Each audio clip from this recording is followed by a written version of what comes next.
Aujourd'hui, on est au chantier des Vies sur un kiosque de sensibilisation dans le cadre du projet VéloVolt. En fait, VéloVolt, c'est une campagne d'essai, de promotion et de recherche sur le vélo à assistance électrique. L'objectif de ce projet, c'est de démontrer que le vélo à assistance électrique peut devenir une nouvelle solution de mobilité pour des gens qui utilisent leur voiture dans des trajets du quotidien. Je suis avec Mathieu, qui fait partie du centre de gestion des déplacements mobilité. Est-ce que tu peux nous expliquer un petit peu ce qu'est un centre de gestion de déplacement et quel est votre rôle dans le projet VéloVolt? Oui, donc les CGD, en fait, notre rôle, c'est vraiment d'accompagner les organisations dans la mise en place de solutions pour favoriser et faciliter les déplacements durables des employés. Le projet VéloVolt, on accompagne justement plusieurs organisations pour des essais de vélos à assistance électrique. Donc, les employés ont la chance d'avoir un vélo, un VAE qui leur est prêté pour du 2 ou du 4 semaines. Ils peuvent faire l'essai du vélo pour venir au travail, pour faire des courses aussi, des déplacements utilitaires. Il faut savoir qu'au Québec, on a 45% des émissions de GES qui viennent du secteur du transport. Donc en fait, on voit qu'il y a vraiment un effort à faire sur l'utilisation de l'automobile et on le voit notamment avec l'utilisation de l'auto solo dans les déplacements du quotidien.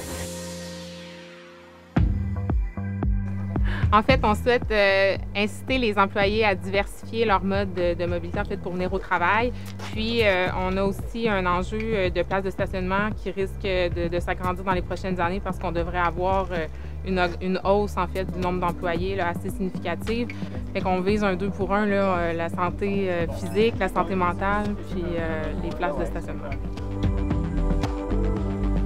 Il y a de plus en plus d'entreprises qui s'intéressent à la mobilité, je dirais beaucoup avec le contexte actuel de pénurie de main-d'œuvre. Les entreprises veulent se démarquer pour être un employeur de choix, donc avoir des mesures en gestion des déplacements pour la mobilité durable, c'est sûr que c'est un bel outil pour favoriser le recrutement, la rétention de la main-d'œuvre, puis aussi pour une image plus environnementale aussi d'agir pour réduire les GES.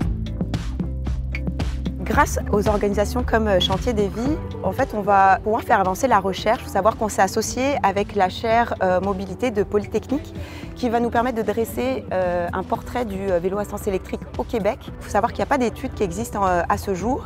Et en fait, chaque participant va pouvoir remplir un sondage pré-essai et post-essai. Et on va pouvoir combiner toutes ces données pour mieux comprendre le vélo à assistance électrique et pouvoir faire des rapports de recommandations pour les entreprises ou pour les municipalités, pour les décideurs, pour qu'ils puissent avoir des environnements facilitant l'implantation du vélo à assistance électrique. Si vous avez aimé ce que vous avez vu aujourd'hui et que ça vous a inspiré, n'hésitez pas à vous rendre sur le site web d'Équiterre pour en apprendre un peu plus sur la mobilité active. Et nous, on se retrouve bientôt en vélo.